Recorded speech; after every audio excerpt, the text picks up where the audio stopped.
Assembly మీటింగ్‌లు షాలయినంక లోపల అన్ని పార్టీల లీడర్లు అరుసుకుంటా, కౌంటర్‌లతోని కామెంట్లు చేసుకుంటా కానొచ్చే కంటే, ముందుగాల్నే సభకి ఎంట్రీ ఇచ్చేటప్పుడే తీరొక్క నిరసనలతోని కానొస్తుర్రు.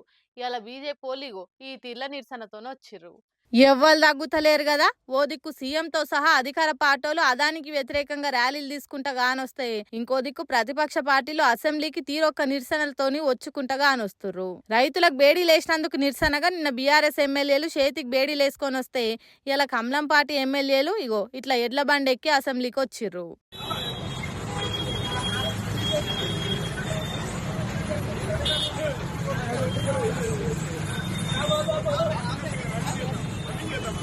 రైతులకు ఇచ్చిన హామీలు కాంగ్రెస్ సర్కార్ నెరవేర్చలేదు, 2 లక్షల రుణమాఫీ చెయ్యలేదు, సబల అన్నదాతల గురించి చర్చ అయితలేదు అని చెప్పేటందుకు ఈ ముచ్చట ముంగటేసుకుర్రట.